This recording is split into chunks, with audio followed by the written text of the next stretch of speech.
নমস্কাৰ মৰমৰ ছাত্ৰ ছাত্ৰীসকল, তোমালোকক সকলোকে মোৰ ইউটিউব চেনেলটোলৈ স্বাগতম জনাইছোঁ। আজি মই তোমালোকৰ পাঠ নম্বৰ 3 পণ্ডিত আনন্দৰাম বৰুৱা এই পাঠটি পঢ়াবলৈ গৈ আছোঁ। আহাচোন ছাত্ৰ ছাত্ৰীসকল, আমি চাওঁ একেলগে এই পাঠত কি দিছে। কি কৈছে চোৱা, পৃথিৱীত এনে কিছুমান লোক আছে যিসকলে নিজৰ প্ৰতিভা আৰু পাণ্ডিত্যৰ বাবে চিৰস্মৰণীয় হৈ আছে। অসম মাতৃৰ সুযোগ্য সন্তানসকলৰ ভিতৰত আনন্দৰাম বৰুৱা আছিল তেনে এগৰাকী ব্যক্তি। তেখেত সংস্কৃত সাহিত্যৰ বিদগ্ধ পণ্ডিত আছিল। সংস্কৃত চৰ্চাৰ জৰিয়তে অতি চুটি জীৱনকালত তেখেতে বিশ্ব সাহিত্যলৈ বিশেষ বৰঙণি আগবঢ়াই থৈ গৈছে। এই পাঠটোত আমি তেখেতৰ পাণ্ডিত্যৰ চমু আভাস পাম।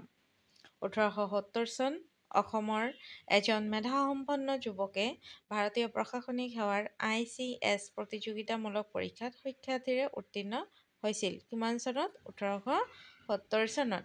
কিন্তু উত্তীৰ্ণ হৈও তেখেতে স্বীকৃতিৰ বাবে থমকি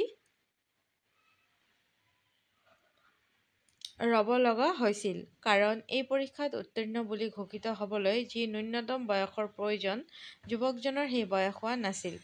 এই লৈ বিলাতৰ পাৰ্লিয়ামেণ্টত তুমুল বিতৰ্কৰ সৃষ্টি হৈছিল। তেতিয়া ব্ৰিটিছ পাৰ্লিয়ামেণ্টৰ সন্মানীয় এগৰাকী সদস্য মি গ্ৰেণ্ট ডাফে পাৰ্লিয়ামেণ্টক পতিয়ন নিয়াবলৈ চেষ্টা কৰি যুক্তি দৰ্শাইছিল। আমি এই সিদ্ধান্তত উপনীত হওঁতে ICS পৰীক্ষাৰ নিয়মাৱলী ভিতৰুৱা উদ্দেশ্য লৈহে কাণ দিছোঁ। যিজন ছাত্ৰই সুদূৰ ব্ৰহ্মপুত্ৰ উপত্যকাৰ পৰা আহি ইমান প্ৰতিযোগীৰ মাজতো সুখ্যাতিৰে এই পৰীক্ষাত উত্তীৰ্ণ হ'ব পাৰিছে, তেখেতৰ আকাংক্ষাৰ বাটত আমি একো প্ৰতিবন্ধকতা জন্মাবৰ ইচ্ছা নকৰোঁ। এইদৰে মহামতি মি গ্ৰেণ্ট ডাফেৰ মহানুভৱতাৰ ফলতেই এই বিতৰ্কৰ পৰা ৰক্ষা পোৱা মেধাৱী যুৱকজনেই হ'ল আনন্দৰাম বৰুৱা। চেষ্টাৰ অসাধ্য একো নাই বুলি এষাৰ কথা আছে। আনন্দৰাম বৰুৱাৰ ক্ষেত্ৰত এই কথাষাৰ আখৰে আখৰে ফলিয়াইছিল। তেখেতে ICS পৰীক্ষাত 7ম স্থান লাভ কৰিবলৈ সক্ষম হৈছিল। কিমান নম্বৰ স্থান? 7ম স্থান। কঠোৰ অধ্যৱসায় আৰু দৃঢ় মনোবলৰ বাবেই তেখেতে এই কঠিন লক্ষ্যত উপনীত হ'ব পাৰিছিল। তেখেতৰ পিতৃ গৰ্গৰাম বৰুৱা আৰু মাতৃ দুৰ্লভেশ্বৰী বৰুৱা। ইয়াৰ পৰা প্ৰশ্ন হ'ব পাৰে যে আনন্দৰাম বৰুৱাৰ পিতৃ আৰু মাতৃৰ নাম কি? মাক দেউতাকৰ তৃতীয় সন্তান আনন্দৰাম বৰুৱা ইংৰাজী 1850 চনৰ মে' মাহৰ 21 তাৰিখে উত্তৰ গুৱাহাটীৰ ৰজা দুৱাৰত জন্ম হৈছিল। পণ্ডিতপ্ৰৱৰ চিভিলিয়ান আনন্দৰাম বৰুৱাৰ কামৰূপৰ উত্তৰ গুৱাহাটীৰ মজিন্দদাৰ বৰুৱা বংশৰ লগতে অসমৰ নাম উজ্জ্বল কৰি থৈ গৈছে। অসমত সেই সময়ত কলেজ নথকাত আনন্দৰাম বৰুৱাই প্ৰৱেশিকা পৰীক্ষাত উত্তীৰ্ণ হৈ কলকাতাৰ প্ৰেচিডেন্সি কলেজত নামভৰ্তি কৰে। সেই কলেজৰ পৰাই তেখেতে FA পৰীক্ষাত সুখ্যাতিৰে উত্তীৰ্ণ হৈ গণিতত সৰ্বোচ্চ নম্বৰসহ ডাফ স্কলাৰশ্বিপ পায়। কি স্কলাৰশ্বিপ পাইছিলে? ডাফ স্কলাৰশ্বিপ পাইছিলে। সেই সময়ৰ ভাৰতত থকা ইংৰাজ চৰকাৰে ছাত্ৰক উচ্চ শিক্ষাৰ বাবে বৃত্তি দি বিলাতলৈ পঠিয়াইছিল। তেখেতে এই বৃত্তি লাভ কৰি লণ্ডনত বেৰিষ্টাৰী পঢ়ি সুখ্যাতিৰে উত্তীৰ্ণ হৈছিল। স্বদেশলৈ উভতি আহি তেখেতে পোনপ্ৰথমে শিৱসাগৰ জিলাত সহকাৰী মেজিষ্ট্ৰেট হিচাপে যোগদান কৰে। তাৰ পাছত তেখেতে ময়মনসিংহ জিলাৰ সহকাৰী মেজিষ্ট্ৰেট আৰু কালেক্টৰ হিচাপে নিযুক্তি লাভ কৰে। এনেদৰে বিভিন্ন জিলাত উচ্চপদস্থ বিষয়া হিচাপে কাৰ্যনিৰ্বাহ কৰি 1884 চনত নোয়াখালী জিলাৰ মেজিষ্ট্ৰেট হিচাপে নিযুক্ত হয়। নোয়াখালীত থাকোঁতে তেখেতে বংগদেশৰ উন্নয়নমূলক কাম কৰাৰ উপৰি আৰু তাত এটি গুৰুত্বপূৰ্ণ কাম আৰম্ভ কৰে। অসমৰ দৰে বংগদেশতো অঞ্চলভেদে ভাষাৰ ভিন্নতা আছিল। এই ভিন্নতা দূৰ কৰাৰ কাৰণে বংগদেশৰ ভাষাবিদসকলে মান্য ভাষাত এখন অভিধানৰ প্ৰয়োজনীয়তা অনুভৱ কৰিছিল। তেখেতে এই গুৰুত্বপূৰ্ণ কামটো হাতত লৈছিল যদিও সম্পূৰ্ণ কৰিব নোৱাৰিলে। বুজিছানে? ইয়াৰ পৰা কিন্তু প্ৰশ্ন হ'ব যে কিমান চনত আনন্দৰাম বৰুৱাই মেজিষ্ট্ৰেট হিচাপে নিযুক্ত হৈছিল? কেতিয়াবা 1884 চনত। তেখেতৰ অগাধ পাণ্ডিত্য, আকৰ্ষণীয় ব্যক্তিত্ব আৰু বিভিন্ন উন্নয়নমূলক কাৰ্যই বংগৰ নোয়াখালীৰ ৰাইজক মুগ্ধ কৰিছিল। নোয়াখালীত তেখেতৰ নামেৰে স্কুল, কলেজ, বজাৰ স্থাপন আৰু পুখুৰী খন্দা কাৰ্যই তাৰ প্ৰমাণ। সেই কালত স্ত্ৰী শিক্ষা প্ৰচাৰৰ বাবে তেখেতে নোয়াখালীত এখন বালিকা বিদ্যালয়ো স্থাপন কৰে। সংস্কৃত ভাষাৰ অমৃতমন্থনী আছিল তেখেতৰ জীৱনৰ একক ব্ৰত।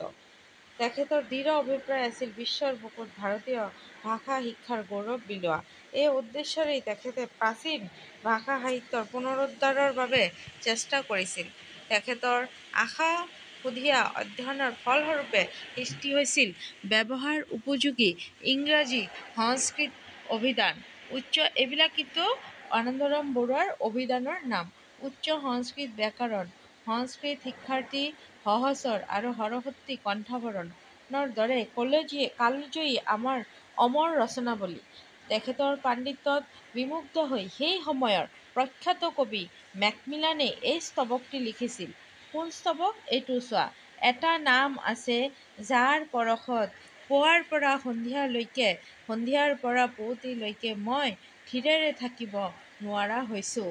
ই নিজৰাৰ কুলকুল শব্দ নহয়, নাইবা হেমন্ত কালৰ গছৰ পাতৰ ৰিব ৰিব বতাহৰ হেন্দোলনি নহয়, ই লাৱণ্যময়ী যুৱতীৰ নাম নহয়, নাইবা দুপৰ নিশাৰ অমৃত বৰষা বুলবুলৰ ধ্বনিও এই নামত নাই। এই নামটো আন কাৰো নহয়, অলপতে ICS পাছ কৰা আনন্দৰাম বৰুৱা। অসমৰ গৌৰৱ এই জনা মনীষীয়ে 1889 চনৰ 19 জানুৱাৰীত বংগদেশত আকস্মিকভাৱে মৃত্যুবৰণ কৰে। তো আনন্দৰাম বৰুৱাৰ মৃত্যু কিমান চনত হৈছিল? 1889 চনৰ 19 জানুৱাৰীত। জীৱনৰ মূল্যায়ন যে দীৰ্ঘ জীৱনৰ সলনি কৰ্মকৃতিৰ জৰিয়তেহে হয়, এই কথা সুন্দৰভাৱে তেখেতে প্ৰমাণ কৰি থৈ গৈছে। 39 বছৰীয়া চুটি জীৱনত চিৰকুমাৰ আনন্দৰাম বৰুৱাই সংস্কৃত ভাষা সাহিত্যলৈ অমূল্য অৱদান আগবঢ়াই থৈ গৈছে। তেখেতে ভাষা সাহিত্যৰ যি অমৃত ভাণ্ডাৰ দি থৈ গ'ল, সি সঁচাকৈয়ে অতুলনীয়। তাৰপিছত আছে কি জানো আহা চোৱা। নোয়াখালী অবিভক্ত ভাৰতৰ পূৰ্ববংগৰ এখন জিলাৰ নাম। বৰ্তমান ই বাংলাদেশৰ অন্তৰ্ভুক্ত এখন গুৰুত্বপূৰ্ণ জিলা। ময়মনসিংহ নোয়াখালীৰ দৰেই ময়মনসিংহ হ'ল অবিভক্ত ভাৰতৰ পূৰ্ববংগৰ এখন জিলাৰ নাম। বৰ্তমান ই বাংলাদেশৰ এখন জিলা।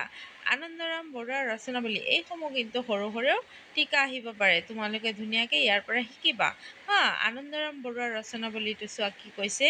ব্যৱহাৰ উপযোগী ইংৰাজী সংস্কৃত অভিধান, উচ্চ সংস্কৃত ব্যাকৰণ, প্ৰাচীন ভাৰতৰ ভূগোল, এইবিলাক হৈছে তেখেতৰ ৰচনাৱলী। সৰস্বতী কণ্ঠাভৰণ, ভূৱতীৰ মহাবীৰ চৰিত, জানকীৰাম ভাষা টীকা সম্বলিত সংস্কৃত শিক্ষাৰ্থীৰ সহচৰ, সংস্কৃত ভাষাৰ বৃহৎ ব্যাকৰণ, বিশ্লেষণিক ঐতিহাসিক আৰু অভিধানিক সংস্কৃত ভাষাৰ বৃহৎ ব্যাকৰণ আদি। আনন্দৰাম বৰুৱা ভাষা কলা সংস্কৃতি সংস্থা ABILAC, দেখিছেনে? এইটোৰ নাম শ্বৰ্ট ফৰ্মটো কিন্তু এইবিলাক তোমাৰ কি হ'ব? Anundoram Borooah institute of language art and culture Assam. তোমালোকক এই সম্পূৰ্ণ সংক্ষেপে ৰূপটো যে দিছে নহয় ABILAC, এইটোৰ সম্পূৰ্ণ ৰূপটো তোমালোকে এইটো লিখিব লাগিব। ঠিক আছে, এইটো কিন্তু তোমালোকৰ এই আনন্দৰাম বৰুৱা ভাষা কলা সংস্কৃতিও টিকা আহে। খুব ধুনীয়াকৈ এইখিনি তোমালোকে লিখিবা। বুজি পাইছা ছাত্ৰ ছাত্ৰীসকল? আৰু ইয়াত থকা যিসমূহ প্ৰশ্ন আছে, এই প্ৰশ্ন উত্তৰসমূহ খুব ধুনীয়াকৈ তোমালোকে নিজে ইয়াত বহীত লিখি ল'বা। মই উত্তৰখিনি তোমালোকক খুব ধুনীয়াকৈ দি দিছোঁ। ঠিক আছে, এই উত্তৰখিনিত খুব ধুনীয়াকৈ তোমালোকে নিজৰ বহীত উঠাই ল'বা দেই। আৰু পাঠটো কেনেকুৱা লাগিছে পঢ়ি পেলাই কমেণ্ট ছেকশ্যনত জনাবা। আৰু তোমালোকে অন্ততঃ লাইক, শ্বেয়াৰ আৰু ছাবস্ক্ৰাইব কৰি দিবা। এটা লাইক কৰি দিবা, তেতিয়াহে ভাল লাগে। বহুতে ভাবে যে লাইক মানে চাই যায়, কিন্তু লাইক এটা দিব নিবিচাৰে। তোমালোকক পঢ়াই গৈ লাইক এটা পালেই আমাৰ মনটো ভাল লাগে, হয়নে? লাইক এটা কৰিবা, তেতিয়া বুজি পাম যে ভিডিঅ'সমূহ চাই কিমান ভাল লাগিছে। কমেণ্টো কৰিবা, তেতিয়া আৰু ভাল লাগিব। কিবা অসুবিধা থাকিলে তাৰ জনাই দিবা, সেইখিনি ঠিক কৰিব বিচাৰিম তোমালোকৰ কাৰণে, আৰু নতুন নতুন আপডেট লৈ আহিব বিচাৰিম। ঠিক আছে ছাত্ৰ ছাত্ৰীসকল, সকলোকে ধন্যবাদ। সকলোৱে ভালে থাকিবা, সুস্থ থাকিবা। থেংক ইউ সকলোকে।